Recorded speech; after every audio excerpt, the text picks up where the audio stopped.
Morning all. Today the exercise of chapter unit 6. First is another word for wallop is thrash. The child would not hit the donkey. Okay.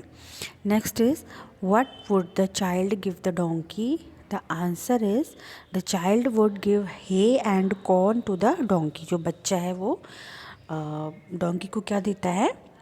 सूखा हुआ चारा और मक्का. ठीक है. What is a pony? तो pony क्या होती है? अ बेबी हॉर्स जो होता है उसे हम क्या कहते हैं? पोनी कहते हैं. ठीक है. A baby dog, a baby horse और अ बेबी कैट. तो पोनी होता है baby horse. What did the lady do to the pony? जो लेडी है वो पोनी को क्या करती है? She took care of the pony, she whipped and lashed him, she sold the pony.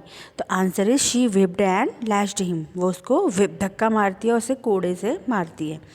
What did the child decide to do? तो child ने क्या डिसाइड किया? To land the pony again to the lady, to never land the pony to the lady again and to give the pony to the lady. तो उसने क्या decide किया कि वो उस पोनी को उस लेडी को कभी नहीं देगा. To never land the pony to the lady again. ठीक है. क्योंकि वो क्या करती थी? उसको कोड़े मारती थी, इसलिए वो उसको नहीं देना चाहता है. Have you seen people beating animals? What do you think of such people? आपने कुछ लोगों को एनिमल्स को बीट करते हुए देखा है. What do you think of such people? तो आप ऐसे लोगों के बारे में क्या सोचते हैं? तो answer is yes, I have seen people beating animals. Such people so far I think are without emotions. तो ऐसे लोग क्या होते हैं? इमोशनलेस होते हैं ना, जो एनिमल्स को पीटते हैं. They can't feel the animals pain. उन्हें उनका एनिमल्स का पेन फील नहीं हो पाता.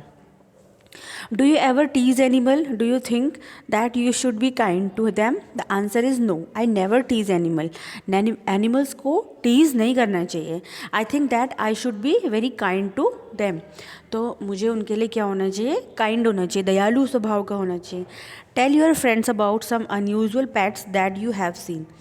तो ये कहता है कि आप कुछ ऐसे लोगों के बारे में बताइए, कुछ ऐसे जो अनयूजुअली होते हैं. जैसे हम नॉर्मली हम किन लोगों को पालते हैं? कैट एंड डॉग को, काव को हम हमारे पेट एनिमल होते हैं. बट कुछ अनयूजुअल पेट होते हैं, जैसे कोई लोग भालू को भी पालते हैं, मंकी को, स्क्विरल, गिलहरी and rabbit.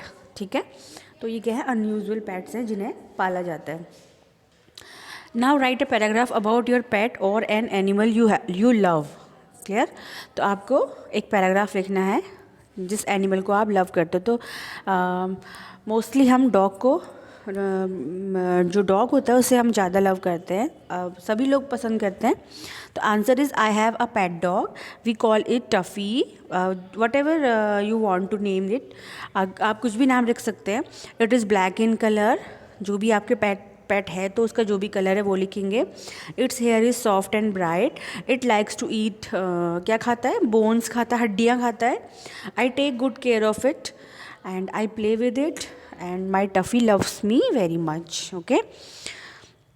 Next is fill in the blanks with words that rhyming. Okay. Rhyming words: corn, horn, no, so, mire, hire. Okay. Now second part of this unit is the cruel boy. एक था ना, उसमें एक cruel boy था, तो वो monkey को tease करता था. तो आपको ये पोएम आपने लिख ली होगी. तो उसके नीचे राइट और रॉन्ग करके आंसर, क्वेश्चन आंसर है. The monkey is in the forest. Wrong. The boy gives the monkey a stone. Right. The monkey thinks it is a sweet. तो मंकी ने क्या सोचा कि ये मिठाई है. Yes, right. The monkey likes sweet. Monkey को स्वीट पसंद थी. Right. The monkey is sad. जो मंकी था उसको लगा वो स्वीट है, लेकिन वो क्या था? स्टोन था ना. तो गंदा बच्चा था, क्रूअल बॉय था, है ना. तो उसने उसको पत्थर दिया. तो ये क्या होगा? The monkey is sad. तो उससे क्या हो गया? वो सैड हो गया. ठीक है. Okay. You have to do this work.